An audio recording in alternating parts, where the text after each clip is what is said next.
Welcome to all. India's largest platform Unacademy पर मैं Mayank Parashar regular आप लोगों के साथ इंडियन कॉन्स्टिट्यूशन, इंडियन पॉलिटी को डिस्कस कर रहा हूँ on the point of NDA. पूरा का पूरा एग्ज़ाम ओरिएंटेड पढ़ा रहा हूँ, कुछ भी एक्स्ट्रा कभी ना बात कर रहा हूँ ना ही पढ़ाने की कोशिश कर रहा हूँ। एक बार मैम इसको देख लीजिएगा, ये सही ठीक है। एंड जब हम लोग आगे के लिए बढ़ते हैं इसी में अपनी क्लासेस में, तो उन क्लासेस को ही हमने अभी तक टोटल 14 क्लासेस कंप्लीट की हैं। अगर आज के लिए बात करें तो आज हमारा क्लास नंबर 15 है। लास्ट डे अगर हम बात करें तो हम लोग कंप्लीट करके गए थे अपना हाई कोर्ट, सुप्रीम कोर्ट के साथ वो पूरी तरह से डिस्कस किया था, कंपेयर किया था। तो आज पहले बेसिक बात जो हमें करनी है वो पार्लियामेंट की करनी है। अगर हम लोग पार्लियामेंट के लिए बात कर रहे हैं, इसको मैं थोड़ा सा बड़ा कर लूँ अगर आप लोगों के लिए, तो आपको थोड़ा आसान हो जाएगा ये दिखना। अगर मैं आज पार्लियामेंट के लिए बात कर रहा हूँ तो इसका इंट्रिकल पार्ट प्रेसिडेंट ऑलरेडी हम कर चुके हैं। इसमें लोकसभा और राज्यसभा आएंगी, उनको हमें एक एक करके देखना है। उनकी कुछ कुछ पावर्स, कुछ कुछ बातें ऑलरेडी हम प्रेसिडेंट में, वाइस प्रेसिडेंट में पढ़ चुके हैं। अब हमें ये देखना है कि एग्जैक्ट जब हम उस टॉपिक को पढ़ रहे हैं तो हम कितना रिकॉल कर पा रहे हैं। दूसरी बात ये कि जैसे ही हम लोग इस टॉपिक को कंप्लीट करेंगे वैसे ही हम लोगों के पास एक अच्छा पार्ट जो खड़ा होगा वो ये कि प्रेसिडेंट से हम गवर्नर को पहले ही कंपेयर कर चुके हैं। दैट मीन्स अगर मैं स्टेट के लिए बात कर रहा हूं, प्लस द एंड लोकसभा अगर हम ठीक से पढ़ लेंगे तो वो विधानसभा को पूरा का पूरा कंपेयर करती है। राज्यसभा के लिए बात करते हैं तो विधान परिषद।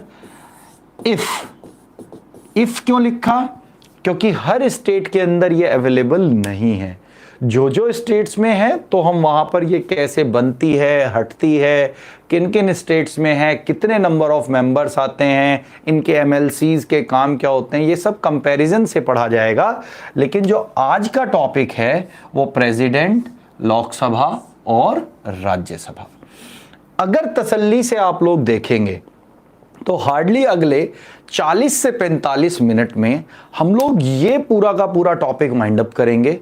और ये टॉपिक एग्जैक्टली आपको वो बेसिक स्ट्रक्चर देकर जाएगा। किसका?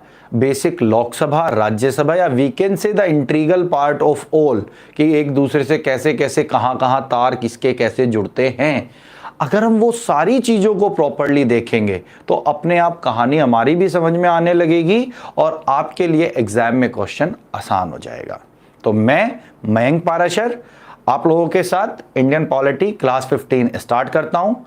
अगर आपको क्लास देखने के बाद अच्छा लगता है तो आप प्लीज़ क्लास को शेयर कर लीजिएगा अपने फ्रेंड्स के साथ, लाइक कर लीजिएगा, चैनल को सब्सक्राइब कर लीजिएगा। मेरा नाम मयंक पाराशर है। अनअकैडमी पर आप मुझे इस नाम से फॉलो कर सकते हैं। अभी वहाँ हमारा कोई कोर्स नहीं आया है बट आप फॉलो कर सकते हैं। सेम वे अभी जितनी क्लासेस हैं वो अनअकैडमी वॉरियर्स पर आ रही हैं। All are the free of cost. उनके कोई भी चार्जेस हम लोग अभी एट प्रेजेंट नहीं ले रहे हैं, ना अनअकैडमी आपसे चार्ज कर रहा है। तो आप फ्री ऑफ कॉस्ट उसको देखिए, नोट्स बनाइए, तैयार करिए।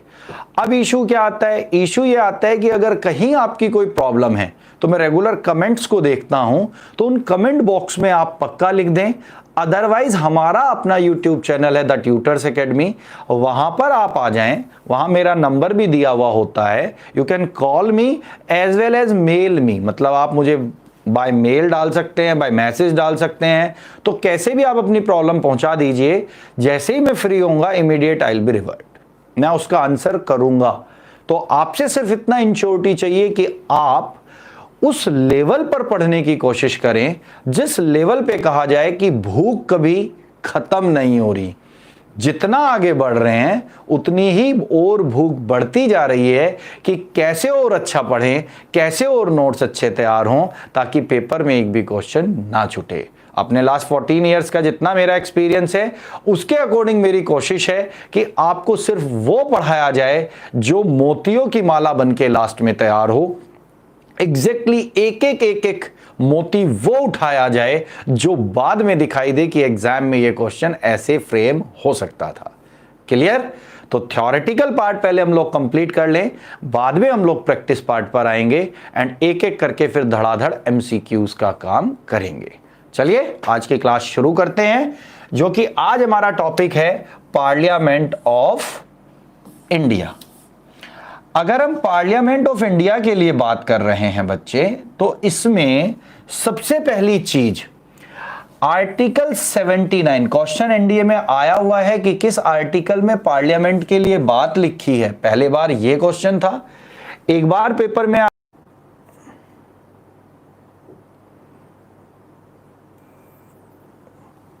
आर्टिकल 79 के अकॉर्डिंग एग्जैक्टली पार्लियामेंट क्या काम कर रही है, पार्लियामेंट के अंदर कौन कौन आते हैं।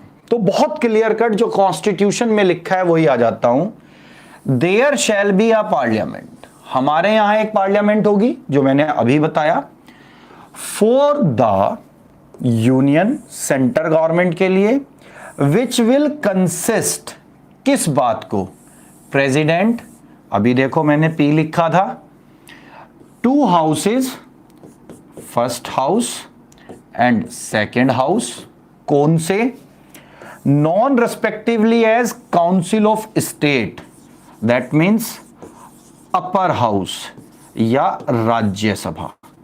काउंसिल ऑफ स्टेट को या तो अपर हाउस बोलेंगे या Rajya Sabha. Same way the house of the peoples, that means lower house और लोकसभा। तो सिंपल याद रखने का तरीका कि अगर ये तीन चीजें आपस में मिली हुई हैं, दैट मीन्स प्रेसिडेंट, लोकसभा और राज्यसभा अगर आपस में मिली हुई हैं, तो एट एनी कॉस्ट हम पार्लियामेंट की बात कर सकते हैं। अदर इनमें से कोई सी भी बात हट जाए, सपोज एक कंडीशन ले लेते हैं कि क्या सर पार्लियामेंट हम तब कह सकते हैं जब उसमें केवल प्रेसिडेंट आए और लोकसभा आए, तो आंसर है नो। लोकसभा आए और राज्यसभा आए, आंसर है नो। प्रेसिडेंट के साथ सर राज्यसभा आए, आंसर इज नो। तीनों का कंबाइंडली आंसर नो है। क्यों? President plus Lok Sabha plus Rajya Sabha, दोनों हाउसेस प्लस प्रेसिडेंट तीनों होंगे तो ही वर्ड पार्लियामेंट बनता है एज पर आर्टिकल 79। आया हुआ क्वेश्चन है, दो बार एनडीए में डिफरेंट वेज में पूछा गया है, एक बार स्टेटमेंट बेस में पूछा गया, एक बार सीधा पूछा गया। तो ये बात याद रखने की आप लोगों को आवश्यकता रहेगी। चलें आगे थोड़ा सा। जैसे ही अब आगे बढ़ते हैं तो सबसे पहले जो हमें इसमें पकड़ना होता है वो ये बात पकड़नी होती है कि कब कब हमारे ये नाम बदले। जैसे हिंदी के हमारे नाम 1954 से आते हैं, जब हम राज्यसभा की बात कर रहे हैं तो इसे अभी हमने काउंसिल ऑफ स्टेट्स पढ़ा था, बिल्कुल सही है। अभी हम लोकसभा के लिए बात कर रहे हैं तो इसे हमने हाउस ऑफ पीपल्स पढ़ा था, अभी जस्ट पढ़ के आए हैं।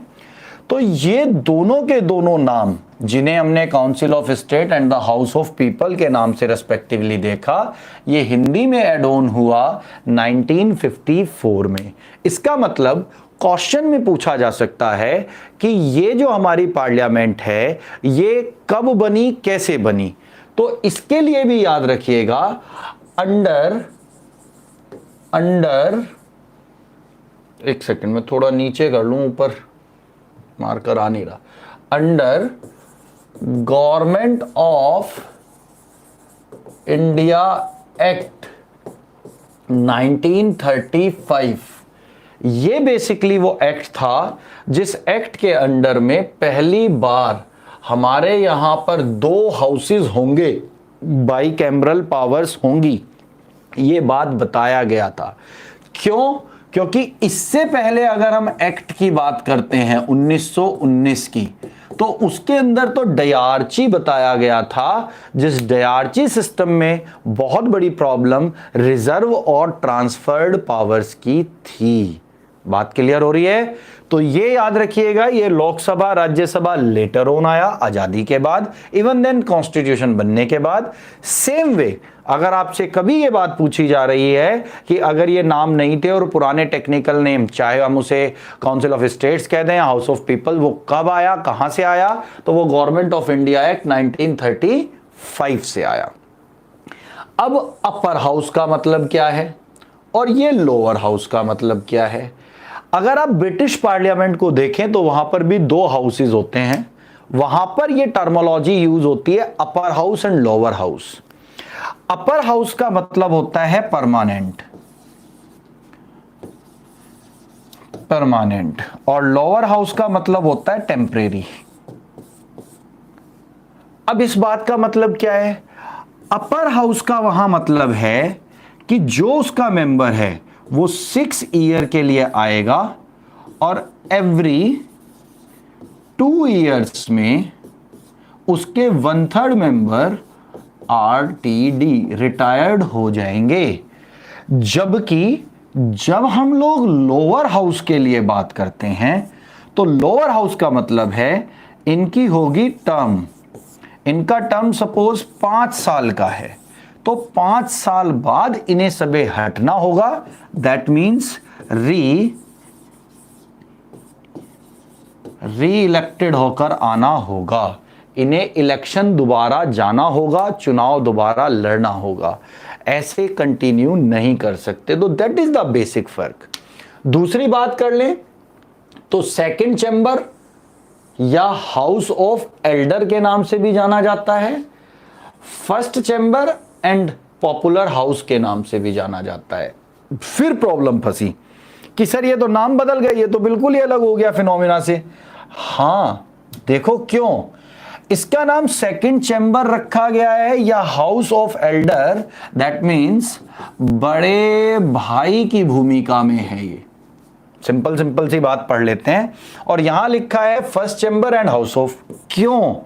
जो भी पैसे से रिलेटेड पावर है, पैसा, मनी, वो सारी की सारी लोकसभा के पास अवेलेबल है, राज्यसभा उसमें कोई पावर नहीं रखती है अनटिल अनलेस की राज्यसभा किसी भी मनी बिल को ज्यादा से ज्यादा 14 दिन तक डिले ही कर सकती है। बाकी और कोई काम राज्यसभा यहां पर नहीं कर सकती। तो ये एक प्रॉब्लम यहां पर क्लियर होती है हम लोगों की, जो यूजुअल बच्चों की प्रॉब्लम रहती हैं। बिल्कुल बेसिक से इसीलिए उठाकर लाया हूं कि आप लोगों की वो बेसिक प्रॉब्लम खत्म करें जो आपके यहां पर रेगुलर बेसिस पर बच्चे के दिमाग में फंसी रह जाती हैं। अब आता है फंक्शन। पार्लियामेंट का काम क्या है? अगर पार्लियामेंट के लिए बात करें तो पार्लियामेंट क्या करेगी भैया? बिल्स आएंगे, इसके अलावा एक्ट्स वगैरह पे बात होगी, इसके अलावा ट्रेड पर बात होगी, बिजनेस पे बात होगी, या फॉरेन मिनिस्ट्री फॉरेन रिलेशंस पर बात होगी, इंटरनल स्ट्रेटजीज पर बात होगी एंड सो ऑन। ऐसे बहुत सारे मुद्दे हैं जिन पर बात हमारी पार्लियामेंट करेगी। अब जो क्वेश्चन आके यहां खड़ा होता है, अगर मैं इन सारी चीजों को आपके लिए लेकर आऊं तो इसमें क्वेश्चन आकर क्या खड़ा होता है? Can assume legislative powers with respect to the subject falling within the sphere executively reserved for the state. अब यहां स्टेट का मतलब आता है इंडिया। दैट मीन्स जो सारी की सारी पावर इंडियन गवर्नमेंट के पास रिजर्व्ड हैं लेजिस्लेचर को चलाने के लिए, वो सारे की सारे क्या हैं? फंक्शंस ऑफ पार्लियामेंट हैं। जैसे इसके पास अपनी पूरी पावर्स हैं, किस बात को लेकर? इम्पीच करने को लेकर। भाई प्रेसिडेंट का इम्पीचमेंट है या रिमूवल ऑफ सुप्रीम कोर्ट और हाई कोर्ट जजेस का है। याद करो यहीं पर अभी तक किसी भी प्रेसिडेंट का इम्पीचमेंट प्रोसेस नहीं हुआ। हाई कोर्ट में 2 जजेस का हुआ बट वो सक्सेसफुल नहीं हुआ। सॉरी, सुप्रीम कोर्ट में 2 जजेस का हुआ बट वो सक्सेसफुल नहीं हुआ। हाई कोर्ट में सुमित्रा सेन नाम के एक वेस्ट बंगाल के कलकत्ता हाई कोर्ट के जज थे जिनका प्रोसीड हुआ एंड सक्सेसफुल हुआ। ये तो इंपीचमेंट्स पढ़े, इसीलिए सुप्रीम कोर्ट हाई कोर्ट मैंने आप लोगों को पहले कराया था कि उसके रिलेशंस आएंगे। इसके अलावा chief election commissioner constitutional body है। इसके अलावा कैग कंप्ट्रोलर ऑडिटर जनरल, जिनके हम बात करें तो ऐसे भी बोल सकते हैं कि ये सीए हैं, बेसिकली अकाउंट मैनेजमेंट का काम है पूरी सेंट्रल गवर्नमेंट का, accordance with the procedure laid down in the constitution. जैसा कॉन्स्टिट्यूशन इन्हें करने के लिए कहता है ये रेगुलर बेसिस पर उस तरीके से अपना पूरा काम करते हैं। अगर इसी में हम आगे के लिए बढ़े तो लेजिस्लेचर को जब जब रिक्वायर्स होंगे किस चीज का, the concern of both houses of parliament, किस रिस्पेक्ट में, आइदर वो किसी भी केस में हो सकता है, मनी बिल हो सकता है, कॉन्स्टिट्यूशन अमेंडमेंट बिल हो सकता है, इतनी सारी बातें लिखी हैं जो हम पहले पढ़ी हैं। बट इंपॉर्टेंट, अगर मनी बिल है तो लोकसभा के पास ही मैक्सिमम पावर हैं। यहां पर एक क्वेश्चन बहुत इंपॉर्टेंट आ जाता है जो मैंने पहले भी आप लोगों के साथ डिस्कस किया था कि कौन डिसाइड करेगा कि either a bill is money bill और नॉट, ये कौन डिसाइड करता है? ये सिंपल सा क्वेश्चन है जो कई बार आ चुका है। तो आंसर सिंपल सा इसका आता है, that is Lok Sabha speaker. Lok Sabha speaker he decide करते हैं कि ये मनी बिल है या नहीं है। राज्यसभा के पास ऐसी कोई पावर नहीं है जिसमें वो इस बिल को, जाएगा जरूर वो बिल वहां पर, बट 14 दिन तक बस डिले कर सकते हैं बच्चे। अगर कोई ये कहे जी नहीं ये 14 दिन तक डिले नहीं, ये तो अपना डिसीजन भी दे सकते हैं, तो कोई डिसीजन राज्यसभा कभी नहीं दे सकता। किसी भी हालात में राज्यसभा की पावर में ऐसा कुछ भी नहीं है। राज्यसभा किसी भी हालात में मनी बिल को 14 दिन के बाद रोक कर नहीं रख सकती है, होल्ड नहीं कर सकती है। आगे के लिए बढ़ते हैं। आज वाले टॉपिक में समझने वाली ही बातें हैं मैक्सिमम, इसीलिए बहुत तसल्ली से समझो, एक एक करके समझो। मोस्ट इंपॉर्टेंट फिर से क्या आ जाती है, जब हम फंक्शन की बात कर रहे हैं पार्लियामेंट के, तो सबसे पहला आता है लेजिस्लेट्स। भाई जो लेजिस्लेचर का पार्ट है वो है क्या, जितने हमारे बिल्स हैं वो एक्ट्स में कैसे कन्वर्ट हो, डे टू डे लाइफ देश में कैसे चलेगी। अभी जैसे कोरोना चल रहा है तो लेजिस्लेट क्या कर रहा है, लॉकडाउन 4 आ चुका है तो रेगुलर बेसिस पर लेजिस्लेचर्स उसके रूल्स एंड रेगुलेशन बना रहा है। फर्स्ट लॉकडाउन में कोई भी एरिया बाउंडेड नहीं था, सब कुछ बंद। सेकेंड लॉकडाउन बढ़ाया गया, उसमें कहा गया अभी कोई छूट नहीं है। थर्ड लॉकडाउन आया, उसमें red then green then orange zone बनाए गए। अभी फोर्थ लॉकडाउन आया है तो इसमें बफर जोन एक और, कंटोनमेंट एरिया 2, मतलब ये आप समझ रहे हैं बातें बदलती जा रही हैं। तो वो कैसे, जब उन पर प्लानिंग पर पार्ट हो रहा है, दैट मीन्स प्लानिंग पार्ट पर काम करने का पूरा काम किसके पास में है, दैट इज लेजिस्लेचर। और exercise control over the executive. अब एग्जीक्यूटिव कौन से हैं भाई, आप मुझे बताइए। लॉकडाउन प्रधानमंत्री मोदी जी आए, उन्होंने बोला कि आज से लॉकडाउन है, आप इतने तारीख तक लॉकडाउन में हैं, अगली बार आए इतनी तारीख तक लॉकडाउन में है। क्या प्रधानमंत्री नरेंद्र मोदी सड़कों पर उतरकर पब्लिक को अंदर डालते हुए नजर आए? आंसर है नो।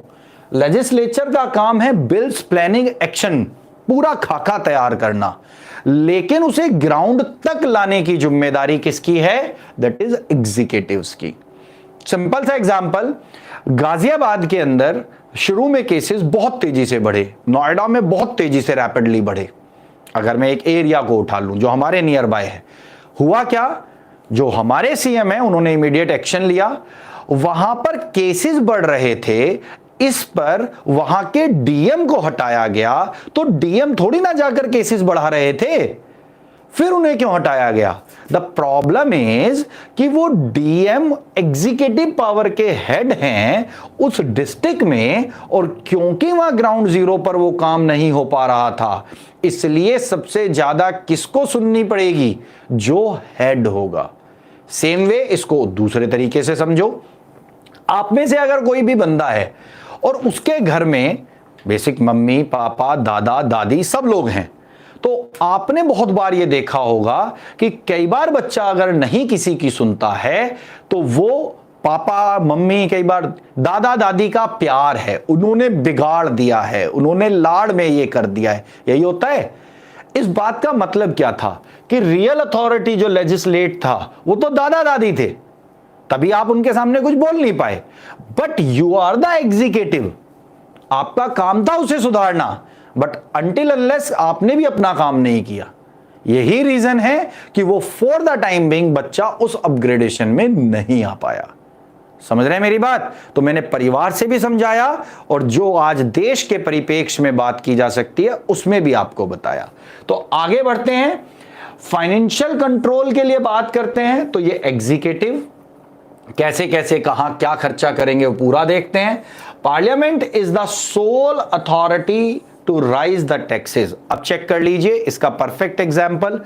अगर आज की तारीख में आप लोग बात करें, लिकर एक एग्जाम्पल लेते हैं। आजकल कह रहे हैं ना सबसे बड़ी देशभक्ति, आर्थिक मंदी को हटाने के लिए लिकर वाले सामने आए।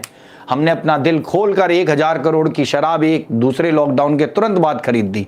तो अगर आप ध्यान से देखें तो अगर कोई शराब की बोतल 100 रुपीस की आती थी तो गवर्नमेंट ने उसके ऊपर क्या करा? 70% एक्सेसिव टैक्स डाल दिए, तो वो अब कितने की हो गई? 170। दैट मीन्स ये 70% किसके पास एक्स्ट्रा गया? Central government. इसीलिए लिखा है the sole authority to increase taxes. जब चाहे गवर्नमेंट अपने हिसाब से, अपनी इनकम के हिसाब से आपके ऊपर इंपोज टैक्सेस को घटा या बढ़ा सकती है। ये 100% सोल कंसर्न पावर है किसकी? गवर्नमेंट की, पार्लियामेंट की। आगे के लिए बढ़ते हैं थोड़ा सा और। जब हम थोड़ा और आगे इसमें बढ़ते हैं बच्चे लोग, तो हमारे सामने जो अगली कहानी खड़ी होती है आके, वो ये कि एक member both the houses of the parliament at the same time. क्या हो सकता है ऐसा? तो इसीलिए यहां एक वर्ड यूज हुआ है, कैन नॉट। क्या कोई बंदा लोकसभा और राज्यसभा दोनों में मेंबर ऑफ पार्लियामेंट एक साथ हो सकता है? आंसर है नो, हो ही नहीं सकता। चाह के भी कोई नहीं बना सकता। यही बात यहां समझने की कोशिश है। 10 the representation of the people act है 1951 प्रोवाइड क्या हमें देता है? A person is elected both the houses in the parliament, he must immediate within 10 days in which house desire to serve. उसे डिसाइड करना पड़ेगा 10 दिन के अंदर अंदर कि उसे कौन से हाउस में रहना है। सपोज कोई बंदा लोकसभा में भी और राज्यसभा के लिए भी वो चयनित हो जाता है, तो उसे 10 दिन के अंदर अंदर ये बताना पड़ेगा कि उसे कौन से हाउस में रहना है, एंड जिस हाउस में उसको रहना है वो उसमें रह जाएगा, बाकी दूसरी जगह पर उसकी सीट को वैकेंट कर दिया जाएगा। सपोज वो लोकसभा में चला गया है तो लोकसभा में उसकी सीट कंटिन्यू हो जाएगी, राज्यसभा वैकेंट हो जाएगी, और सपोज उसे राज्यसभा जाना है तो राज्यसभा वो चला जाएगा, लोकसभा की सीट वैकेंट हो जाएगी। पहली बात। A sitting member of one house is also elected to the other house. His seat is first house become vacant. अगर सपोज वो पहले लोकसभा का मेंबर था तो वो राज्यसभा में क्योंकि चुना जा चुका है तो अब वो लोकसभा का नहीं रहेगा, और सपोज वो पहले राज्यसभा का मेंबर था और अब वो लोकसभा में चुना जा चुका है तो अब राज्यसभा में नहीं रहेगा। क्लियर हुई यहां तक बात? ये क्लियर हुआ कि एक आदमी 2 मेंबर 2 जगह की मेंबरशिप नहीं रख सकता है। क्लियर है? आगे लिखा है if a person is elected 2 seats in a house he should exercise his option for 1. Narendra Modi example ले लेते हैं। भाई यूपी से भी उन्होंने इलेक्शन लड़ा था 2014 में और गुजरात से भी लड़ा था, दोनों जगह से जीत गए थे। तो कहां से उनको ज्यादा नंबर ऑफ वोट्स मिली, कहां से वो आगे कंटिन्यू करना चाहते थे, ये उनकी मर्जी थी। तो उन्होंने जो कंटिन्यू किया वो यूपी में वाराणसी से कंटिन्यू किया। तो उन्हें क्या करना पड़ा, उन्हें करना पड़ा कि गुजरात की सीट को छोड़ना पड़ा। अदरवाइज अगर वो नहीं छोड़ते तो कॉन्स्टिट्यूशन कहता है दोनों सीट्स वैकेंट हो जाती, इमीडिएट उन्हें दोनों सीट से हटा दिया जाता। क्यों? क्योंकि उन्हें जो चुना गया था वो केवल और केवल एक जगह के लिए चुना गया है, चुनाव भले ही दो जगह लड़ लें। सेम वे इसी तरह से अगर आप राहुल गांधी का ले लें एग्जाम्पल, तो राहुल गांधी जी ने यूपी से भी लड़ा और केरला से भी लड़ा, हाँ या ना। यूपी से अनफॉर्चुनेटली वो हार गए या उन्हें हरा दिया गया। यहां से वो जीत गए, तो जहां से जीते, क्योंकि वो अकेले एक ही सीट से जीते थे तो वहीं से जीते हुए माने गए एमपी। जबकि अगर वो दोनों जगह से जीत जाते तो उन्हें एक जगह से रिजाइन करना पड़ता। ये हमारे यहां कॉन्स्टिट्यूशन में मेंशन है। आगे बढ़ें। जब आगे के लिए हम लोग चलते हैं तो इंपॉर्टेंट हमें एक नोट देखना होता है, a person can not be a member both the house in the parliament and the state legislature at the same time if a person so elected his seat in parliament become vacant if he does not resign his seat in the state legislature within 14 days।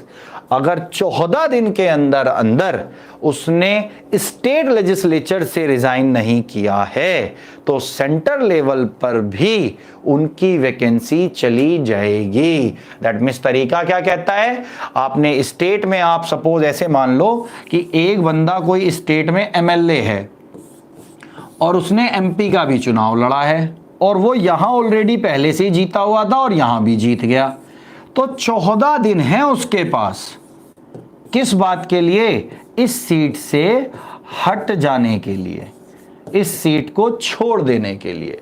With in 14 days जब वो इसको छोड़ देंगे तो वो MP पर चले जाएंगे, और अगर नहीं छोड़ा तो इमीडिएट उनका वो मेंबर ऑफ पार्लियामेंट का खत्म हो जाएगा। एग्जाम्पल समझो फिर से, एग्जाम्पल्स ही इंपॉर्टेंट हैं। मुझे अच्छे से याद है, मैं यूपी से आता हूं, यहां अखिलेश यादव जी की गवर्नमेंट लास्ट रन करके गई है, वो मेंबर ऑफ पार्लियामेंट थे और आकर उन्हें सीएम बनाया गया था। सीएम तो एक एमएलए बनेगा, एमएलए बनने के लिए 6 महीने तक तो जरूरत नहीं है, आगे पढ़ाऊंगा अभी, बट उससे बात तो आना पड़ेगा ना। तो उन्होंने क्या करा, यहां से रिजाइन किया, यहां आके एमएलए का इलेक्शन लड़ा, उसे जीते और सीएम बन गए। अब चेक करो क्या यही सेम प्रोसीजर अभी रिसेंट यूपी में फिर रिपीट नहीं हुआ? यस, फिर से रिपीट हुआ। अब की बात हम बात कर रहे हैं योगी जी की। योगी जी भी मेंबर ऑफ पार्लियामेंट थे, अगेन उन्हें सीएम के लिए अलॉट कर दिया गया। मेंबर ऑफ पार्लियामेंट रहते हुए एक एमएलए तो नहीं रह सकते, उन्हें यहां से रिजाइन करना पड़ा, एमएलए का आके इलेक्शन लड़ना पड़ा, उसे जीतकर वो क्या बने, that is chief minister, UP के चीफ मिनिस्टर। तब मैंने आपको दोनों एग्जाम्पल ऐसे दिए हैं जो बहुत रिसेंट टाइम में हुए हैं, मतलब बहुत पुरानी बात नहीं है, नए नए दोनों लीडर्स हैं और ये बहुत कॉमन है ये चीज होना। अगली बात जब हम लोग लेकर चलते हैं तो अगला हमारे सामने खड़ा होता है कि पार्लियामेंट में कोई भी बंदा ओथ कैसे लेगा, शपथ। आर्टिकल 99 कहता है ओथ लेने के लिए every member either house of the parliament before taking his seat in the house has to make and subscribe an oath before the president or some person appointed by him for this purpose। Important answer यहां पर यह है कि president के सामने या तो वो शपथ लेंगे या प्रेसिडेंट जिसे अपॉइंट करते हैं उसके सामने शपथ लेनी होगी। 99% होता ऐसे है कि एक साथ पूरे सदन को शपथ दिला दी जाती है, इंडिविजुअली नहीं, ऐसे तो बहुत टाइम लग जाएगा। जो बेसिकली मिनिस्टर रैंक्स में जाते हैं, प्राइम मिनिस्टर जाते हैं, सेंट्रल मिनिस्ट्रीज में आते हैं, स्टेट मिनिस्ट्रीज में आते हैं, डिप्टी मिनिस्टर्स में आते हैं, उनको शपथ दिलाई जाती हैं शपथ ग्रहण समारोह में, बाकी सब कंबाइंडली ले लेते हैं। A member has no subscribe the oath can not, क्या नहीं कर सकता, take part in the proceeding of the house. Second, right to vote नहीं है। आइदर लोकसभा और राज्यसभा कहीं पर भी हैं, अगर उन्होंने ओथ नहीं ली है तो वो किसी भी हालात में अपनी वोटिंग कास्ट नहीं कर सकते, अपना वोट नहीं डाल सकते। आगे के लिए बात करते हैं इसी में। जब हम बात करते हैं इसी में तो a person is liable a penalty of 500 rupees per day. कब? जब वो बैठा हो, उसने वोट किया हो as an member of the house, but problem कहां है, under the law prescribed prohibited to taken a part in the proceeding of the house. अगर एज पर लॉ उसे रोका जाना चाहिए था बट वो नहीं रुका खुद, तो second, a person disqualified and not qualified being a member, जो कोई भी बंदा अपने आप को ये प्रूव ही ना कर पाए कि वो मेंबर बनने के लायक था, दैट मीन्स वो फेक, फॉल्टी या गलत सलत तरीकों से वहां तक पहुंच गया था, तो उस कंडीशन पर भी 500 रुपया पर डे का जुर्माना होता है। तो आप में से बहुत सारे लोग कह रहे होंगे सर हमसे भी ले लो 500 रुपये महीना, सॉरी 500 रुपये पर डे का, और हमें भी जरा संसद में 4-5 दिन 10 दिन बैठा दो, कुछ तो अच्छा करके आएंगे। भाई इतना आसान नहीं है, बट जुर्माना वाकई बहुत बड़ा है। यही जुर्माना अगर 50 लाख पर डे का हो जाए तो शायद वो एमपी या एमएलए तरीके से काम करना शुरू कर देंगे। वो तरीके से काम क्यों नहीं करते? क्योंकि उन्हें पता है जुर्माना बहुत ज्यादा नहीं लगना। आगे के लिए जब हम इसी में बात करते हैं तो हमारे सामने एक और बात आती है कि जो बिल्डिंग हमारी है, इट्स लाइक अ सर्कुलर, इसमें 3 ब्लॉक्स हैं और इनके सेंटर अलाइन पार्ट में यहां गुम्बद है। इस तरह से हमारी संसद बनती है। तो संसद भवन जो पार्लियामेंट हाउस है वो सर्कुलर मोशन में है। उसको जो पर्टिकुलर ब्रिटिश आर्किटेक्चर में बात करें, सर एडविन एंड बैंकर्स 1912-13 में इसको डिजाइन करा था। कब? जब 1911 में हमारी कैपिटल जो इंडिया की, मैं थोड़ा सा ऊपर कर लूं इसको, यस, जो कैपिटल है वो कहां से, कलकत्ता से कहां शिफ्ट हो गई थी, दैट इज दिल्ली। तब ये आके 12-13 में बनाया गया था। बेसिकली अगर ध्यान से देखें, प्रेसिडेंट हाउस जो वाइसरॉय के लिए बना था उस समय पर, वही आज का प्रेसिडेंट हाउस है। तो अगर उनमें भी देखें तो उनका पुराना नाम आता है Raisina hills. Region, Aravalli range के एक्सटेंडेड पार्ट अगर दिल्ली की तरफ देखते थे तो वो रायसेना हिल तक आता था और उसी को फ्लैट करके वो एक टापू पे बनाया गया है। दिल्ली अगर आए तो इंडिया गेट के सामने खड़े होके देखिएगा, उसके आसपास जाकर देखिएगा पार्लियामेंट हाउस के उधर, तो आपको दिखाई देगा कि it's like a different type of structures जो बिल्कुल अलग तरीके से, अलग आर्किटेक्चरी पर बेस्ड हैं पूरी तरह। ठीक है, आज का हमारा ये टॉपिक नहीं है, जिस दिन होगा उस दिन इसके बारे में डिटेल्स बताऊंगा। अब हमारा काम शुरू होता है कि एग्जैक्टली अब आ जाओ लोकसभा में। सबसे पहली बात, लोकसभा में मैक्सिमम स्ट्रेंथ जो है 550 हम पहले पढ़ चुके हैं। 530 स्टेट से आती हैं, 20 यूनियन टेरिटरी से। 8% बात करें तो 545। अब कुछ बच्चे कहते थे कि सर 2 बंदे एंग्लो इंडियंस आते थे सर, भाई वो अब नहीं है, वो डिसकंटिन्यू कर दिए गए हैं। 42nd अमेंडमेंट एक्ट 1976 के थ्रू अगर बात करें तो बेसिकली ये सीट्स जो हैं वो फ्रीज कर दी गई थी। क्यों फ्रीज कर दी गई थी?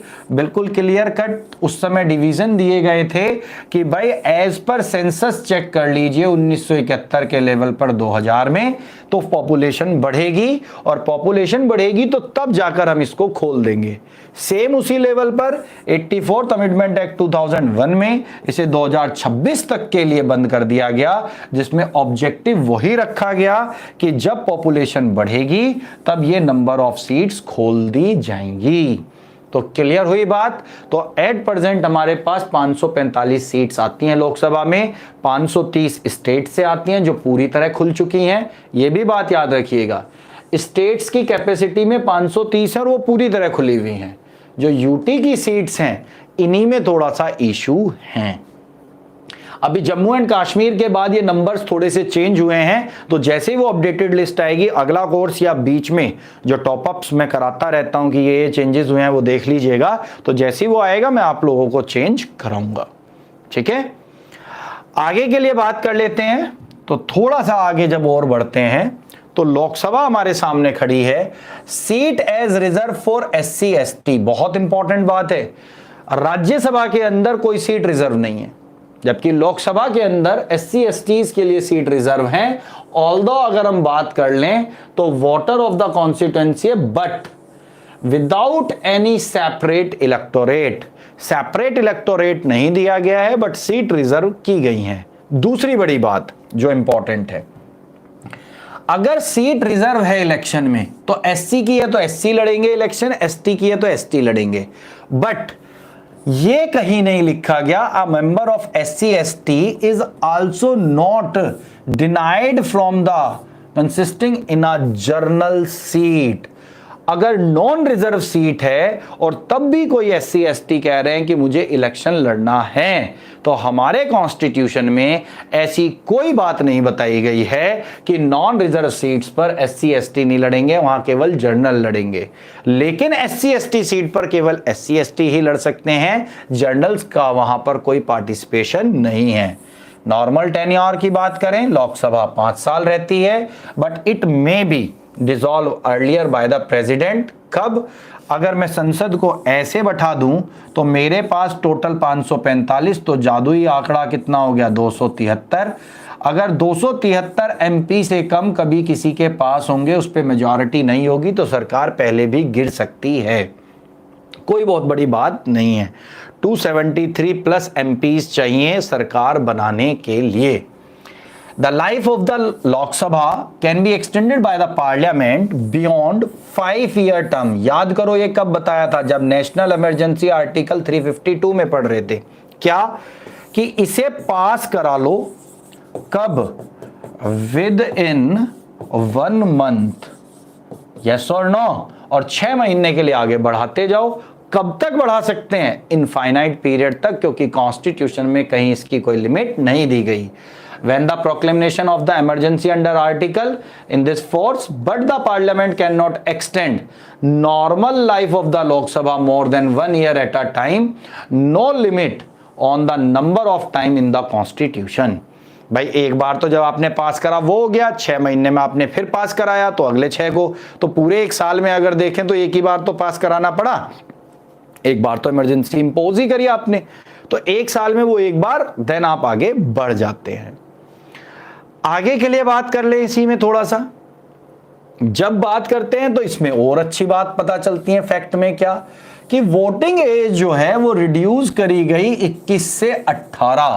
पहले 21 साल हुआ करती थी एज, वो 18 करी गई लोकसभा में। कब? 61वां अमेंडमेंट एक्ट 1988 से।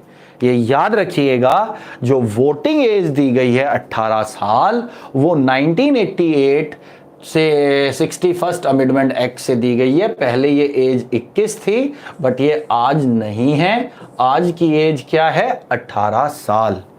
कौन कौन बंदे लोकसभा जा सकते हैं? आप, मैं, सब लोग, यस, क्वालिफिकेशन पूरी करो, इंडिया के सिटीजन हम सारे लोग हैं। आप में से जो भी 25 साल पूरे कर चुका हो वो जा सकता है। ऑफिस ऑफ प्रॉफिट आपके पास नहीं होना चाहिए, ऑलरेडी हम प्रेसिडेंट, वाइस प्रेसिडेंट, गवर्नर में खूब डिस्कस कर चुके हैं ऑफिस ऑफ प्रॉफिट को। अनसाउंडेड माइंड नहीं होना चाहिए, दिवालिया, पागल, इस तरह का आदमी ना हो, कहीं पता चले वहां जाके एक पागल खाना ही खुल गया। वैसे मैं नहीं कह सकता हूं, बट आप लोग बोल सकते हैं कि वहां बैठे तो ज्यादातर ऐसे ही हैं, दिमाग तो कुछ ही लोगों में है वहां, बाकी तो सब जैसी जैसी वो बातें करते हैं नेशनल मीडिया में आके, उससे तो यही लगता है कि ये लोग चुनकर क्यों आए। एक अलग अलग तरह के MPs हैं, वो अलग अलग तरह की स्टेटमेंट देते हैं।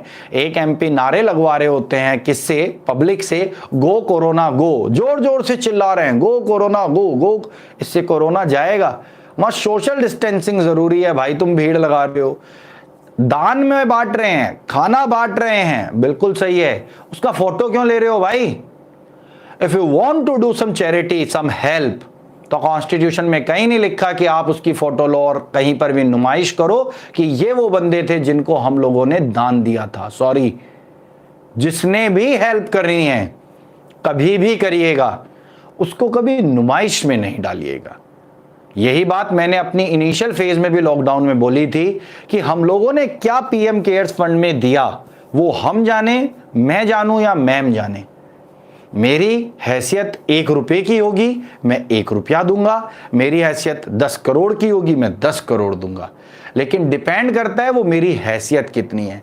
उसके लिए मैं क्यों उसको पहले पोस्ट करूं, फिर उसका स्क्रीनशॉट लूं और उसको अपनी Facebook IDs and all social media पे प्रमोट करूं, देखो मैंने ये किया। वाई? ये देशभक्ति दिखानी नहीं हुई, ये बताना हुआ कि देखो हमने ये किया। देशभक्ति करने के बहुत सारे तरीके हैं, नहीं मानते हैं तो आप न्यूज चैनल में पढ़ लीजिएगा, आप कहीं भी नेट पर जाकर पढ़िएगा। दिल्ली का चांदनी चौक गुरुद्वारा है, रेगुलर बेसिस पर 60 से 70 हजार आदमियों का खाना बना रहा है और कहीं पर कोई प्रमोशन नहीं चाहता, कहीं कोई दान किसी से नहीं मांगा जा रहा है। सेम वे तिरुपति बालाजी, दूसरे बहुत सारे टेंपल हैं, it's not only the single temple और सिंगल प्लेस, बहुत सारी जगहों ने अपने दरवाजे खोले हैं जो कि बिल्कुल कहीं पर भी नाम नहीं दे रहे हैं कि हमने क्या किया। वही यहां पर बहुत इंपॉर्टेंट है, नो अनसाउंडेड माइंड। यहां तो सारा आज की तारीख में देखें तो सब पब्लिसिटी में ही चला गया है मामला। जो जितना बड़ा लोन देगा, जितना बड़ा चेक काटेगा, वो उतना बड़ा दानवीर कर्ण। आगे के लिए बात करें भाई, मैं किसी को ब्लेम नहीं कर रहा हूं उसने ऐसा क्यों किया, वो उसकी खुशी थी, बट उन लोगों को जिनको आपने खाना दे रहे हैं, कुछ दे रहे हैं, उनको साथ सेल्फी ले रहे हैं और उन्हें पोस्ट कर रहे हैं, नहीं पता भाई किसके वो दिन कब आ जाएं। तो कोशिश करके सेल्फी नहीं लेनी है, बाकी सारे काम करने हैं। Got it? चलते हैं आगे। ही रिजाइंड एज अ वोटर, एक सेकेंड, हाँ, has a registered voter in the constituency. उल्टी साइड से रिफ्लेक्शन आ रहा था, दिख नहीं रहा था। Registered voter in the constituency. अब सपोज मैं मेरठ से हूं, आई एम फ्रॉम मेरठ, तो मेरी जो वोट होनी चाहिए वो कहां रजिस्टर्ड होनी चाहिए? मेरठ में ही तो होनी चाहिए। सपोज मैं जा रहा हूं तमिलनाडु में कोई इलेक्शन लड़ने, तो मैं वहां लड़ सकता हूं क्योंकि मेरे यहां एक वर्ड यूज हुआ है, एनी।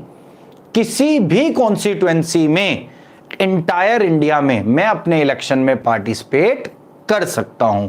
राइट टू वोट नहीं डाल सकता, but participation in the election कर सकता हूं। यह बात यहां इंपॉर्टेंट थी। आगे के लिए बात कर लेते हैं इसी में थोड़ा सा और। जब लोकसभा में ही और बात करते हैं तो यहां क्लियर होता है एक मेंबर डिस्क्वालीफाइड कैसे होगा। अब समझिए कि इतनी रिस्पॉन्सिबल गवर्नमेंट पर जाते, इतनी रिस्पॉन्सिबल पोस्ट पर जाने के बाद भी लोग डिस्क्वालीफाइड होते हैं। कैसे? सबसे पहले वो वॉलंटरी गिव अप कर दे अपनी मेंबरशिप पार्टी से कि भाई मैं आपके साथ रहना ही नहीं चाहता, मुझे लगता है मैंने गलत लोगों के साथ इलेक्शन लड़ा और आप लोग उस लायक हो नहीं। जैसे अभी ज्योतिरादित्य राजे सिंधिया ने कांग्रेस को कहा है कि अब वो मेरे लायक नहीं रह गए, मुझे बीजेपी में आना है। समझ गए कहानी? आगे आया ही overrule the whip. What is whip? जो पार्टी आपकी है उसने कहा यस तो आपको यस कहना पड़ेगा, उसने कहा नो तो आपको नो कहना पड़ेगा in an voting, in an election. अगर आप पार्टी की विचारधारा से, ओपिनियन से अलग जाते हैं कहीं, तो एट एनी कोस्ट पार्टी आप पर विप लगा सकती है और विप के अंडर आपको पार्टी की ही साथ वोट डालनी होगी। अगर आप अगेंस्ट में जाते हैं तो आपका डिस्क्वालिफिकेशन पार्टी कभी भी करा सकती है कि ये पार्टी की विचारधारा में ही विश्वास नहीं रखते, तो कैसे इनको पार्टी के टिकट पर माना जाए कि ये निर्वाचित सदस्य हैं या मनोनीत, दैट मीन्स नॉमिनेटेड मेंबर हैं। आगे 60 दिन तक एब्सेंट रहे। अब चेक करो यार, एक मेंबर ऑफ पार्लियामेंट भी इतना नहीं देख रहे हैं कि वो 60 दिन तक नहीं जा रहे हैं, सीरियस ही नहीं है यार अपनी चीजों को लेकर, तो उनका भी नॉमिनेशन, उनको भी एक लेटर चला जाता है कि भाई साहब आप डिस्क्वालिफिकेशन की तरफ बढ़ रहे हैं। और खासकर इस चीज का ध्यान जो है वो अपोजिशन पूरा रखता है कि इनका ये वाला बंदा इतने दिन से नहीं आ रहा है, तो लास्ट के डे या सेकंड लास्ट डे उसका क्वेश्चन पुट अप हो जाएगा, वो इतने दिन से क्यों नहीं है, नहीं होगा तो डिस्क्वालीफाइड हो जाएगा। आगे बात करते हैं कैन रिजाइन, रिटर्न में देना होगा किसको, स्पीकर को। स्पीकर कौन है, याद करो मैंने आपको बताया था कि स्पीकर ऑफ लोकसभा अगर हम हायरार्की में देखें इंडिया में तो शायद वाइस प्रेसिडेंट के इक्विवेलेंट नहीं है, बट उनसे नीचे आते हैं। बट पावर में बात करें तो almost Lok Sabha speaker vice president से ज्यादा पावर होल्ड करते हैं, ज्यादा चीजें चलाते हैं, ज्यादा चीजों को संभालते हैं। आगे की बात कर लेते हैं थोड़ा सा। जैसे ही हम लोग स्पीकर ऑफ लोकसभा पर आते हैं, ध्यान से देखिएगा, तो presiding officer is a speaker, in his absence deputy होता है। He is the member among themselves, elected him as soon as may be after the first sitting. पहले अपने में से एक मेंबर को बना लेते हैं, जैसे चुन के प्रेसिडेंट ये आता है लोकसभा स्पीकर, इसको बना देते हैं, ये अपना एक डिप्टी अपॉइंट कर देता है कि मैं नहीं आऊंगा, मैं कहीं काम में बिजी हूं, तो आप काम देखेंगे। इसके बाद whenever the office of the speaker fall vacant, important है, तो क्या होगा, the लोक सभा elect another member to fill the vacancy। Simple, वो नहीं है ना, हट गए ना, तो स्पीकर ऑफ लोकसभा पहले भी क्या थे, मेंबर ऑफ लोकसभा ही तो थे, तो जो भी उसको क्वालिफाई कर रहा होगा उनको दोबारा से बना देंगे, इसमें कोई दिक्कत ही नहीं आनी है। अगला, the date of the election of the speaker is fixed by the president. President date fix कर देंगे, लेकिन वोटिंग तो लोकसभा ही करेगा, उसी के अकॉर्डिंग वो वहां पर पहुंचेंगे। अगली बात, जैसे ही स्पीकर बनेंगे वो अपनी पॉलिटिकल पार्टी से सारे कनेक्शन तोड़ लेंगे और एक्ट जो उनका होगा वो एक इंपीरियल होगा। दैट मीन्स बायस्ड नहीं होंगे वो किसी भी हालात में। बायस्ड ना होने का मतलब अपनी पार्टी की तरफ या किसी दूसरी पार्टी की तरफ उनका कोई झुकाव नहीं होगा। He does not vote in the first instance, that means पहली बारी में वो किसी भी हालात में वोट नहीं करेंगे। While अगर हम तब भी बात करें तो सेकंड, जैसे ही डेडलॉक फंसेगा, 50-50 आएगा, फर्स्ट इंसिडेंट में तो वो नहीं कर रहे हैं वोट, बट जैसे सेकंड पोजीशन बनेगी, कब, डेडलॉक 50-50 की, तो उसे रिमूव करने के लिए ये वोट करते हैं। यही रीजन है। अब अगर इसको समझो और थोड़ा सा टेक्निकल जाकर, क्योंकि 50-50 वाली पोजीशन पर कभी कोई आकर बिल अटक सकता है, इसीलिए 99% सिचुएशन में स्पीकर ऑफ लोक सभा जो हैं वो गवर्नमेंट रूलिंग पार्टी के ही बनते हैं। 99%, ऐसा बहुत कम होता है कि अपोजिशन का मेंबर लोकसभा स्पीकर बन जाएं। अगर हम लोग और आगे के लिए बढ़ जाते हैं इसमें, तो अगला आ जाता है स्पीकर अपनी सैलरी जो चार्ज करते हैं वो कंसोलिडेटेड फंड से करते हैं, सिंपल सी बात है। स्पीकर इस पे रेजिग्नेशन जो अपना देंगे वो अपने डिप्टी को देंगे, ये भी कोई दिक्कत नहीं है। Majority of the total membership 14 दिन का नोटिस देकर उन्हें हटाया जा सकता है, कोई स्पेशल मेजॉरिटी रिक्वायर्ड नहीं है। During this time he does not preside over the meeting, ये इंपॉर्टेंट बात है कि जिस समय उनका इंपीचमेंट चल रहा होगा उस समय वो मीटिंग को होल्ड नहीं करेंगे, बट आफ्टर इज रिमूवल ये कंटिन्यू करेंगे अपना ऑफिस, कब तक, जब तक इनका सक्सेसर आके चार्ज ना ले ले। सक्सेसर आके जैसी चार्ज ले लेगा ये अपने ऑफिस को वहां से छोड़कर निकल जाएंगे। आगे के लिए और थोड़ा सा बढ़ते हैं इसी में, तो इसी में हमारे सामने जो आती हैं, should be noted that the speaker continue in office even after the dissolution of Lok Sabha. Lok Sabha नहीं है, खत्म हो गई। कब तक? जब तक नई लोकसभा आकर ना मिल जाए, नहीं तो कॉन्टिन्यूटी टूट जाएगी भाई। जो काम डेली बेसिस पर होने वो रुक जाएंगे। अगला, decides whether a bill a money bill और not and decide the question is final. That means सबसे पहले सारे बिल किसके पास आएंगे? That is speaker of Lok Sabha. वो डिसाइड करके बताएगा कि ये मनी बिल है या नहीं। नहीं है तो नॉर्मल तरीके से काम चलेगा, मनी बिल है तो स्पेशल तरीके से ही इस पर काम होगा। आगे अगर हम बढ़ जाते हैं तो हमारे ये बेसिकली स्पीकर्स रहे हैं। हैव अ लुक, तसल्ली से देख लीजिए आप। मैंने पूरी लिस्ट इनिशियल से लास्ट तक बनाई है ताकि आप लोगों को ये समझ में आए कि कब कब कौन कौन कैसे कैसे हमारे यहाँ स्पीकर ऑफ लोकसभा रहे हैं। देखिए जरा तसल्ली से एक बार।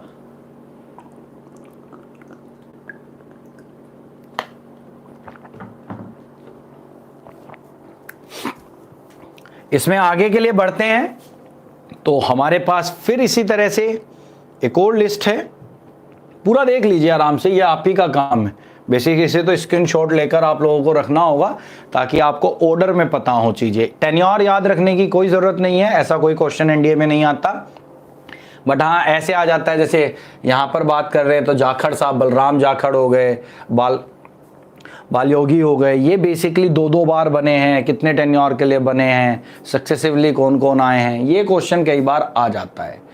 अभी के लिए बात कर लें तो एट प्रेजेंट हमारे ओम बिरला साहब चल रहे हैं, जून 19 में बने हैं, तो अभी तो आगे तक जाएंगे जब तक गवर्नमेंट है। सुमित्रा महाजन पिछली बन चुकी हैं ऑलरेडी, 2019 में ये जैसी गवर्नमेंट चेंज हुई थी ये चेंज हो गए थे।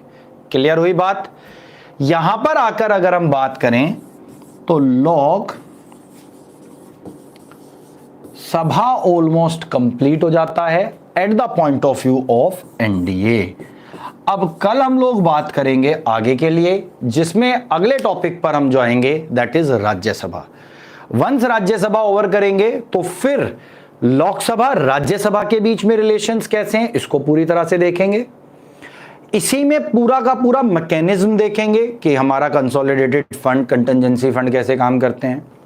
सेम वे इंपॉर्टेंट टर्मोलॉजीज क्या हैं, सेशन कब कब होते हैं, ज्वाइंट सिटिंग में क्या क्या होता है, कोरम क्या है, 1/4 मेंबर 1/10 मेंबर हाउस में कैसे काम कर रहे होते हैं, एंड जो भी बाकी बचा हुआ जो इंपॉर्टेंट टर्मोलॉजी का पार्ट है, नो कॉन्फिडेंस मोशन क्या है, तो वो कल हम लोग कंप्लीट कर लेंगे नेक्स्ट क्लास में। और जैसे ही ये कंप्लीट होगा तो पार्लियामेंट वाइंड अप हो जाएगा और एक मेजर टॉपिक अगेन हम लोग विद इन टाइम कंप्लीट करके खड़े होंगे।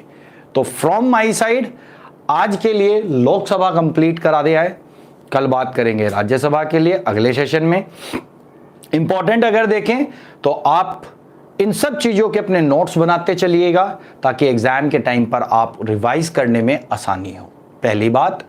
दूसरी बात जो यहां पर बहुत इंपॉर्टेंट है वो ये कि आप मुझे, मतलब ये थोड़ा सा मेरे लिए भी मोटिवेशन होगा ना जब आप लोग ये करेंगे कि अभी तक मेरा कोई भी अनअकैडमी पर लेक्चर नहीं है एंड 200 समथिंग बच्चों ने वहाँ फॉलो अप किया है, तो प्लीज़ आप लोगों से फिर मेरा यही रिक्वेस्ट है कि अगर आपको मेरे लेक्चर अच्छे लग रहे हैं, जब तक अनअकैडमी पर या अनअकैडमी प्लस पर मेरे लेक्चर्स नहीं आ रहे हैं, आप प्लीज़ वहाँ जाके मुझे फॉलो कर लीजिएगा ताकि जब लेक्चर आए तो आप वहाँ भी मेरे साथ जुड़ पाएँ।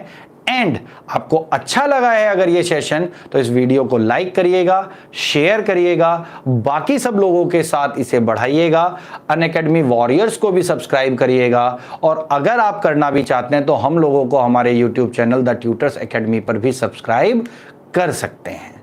ठीक है, आज के लिए इतना ही रखते हैं। जय हिंद, राधे राधे।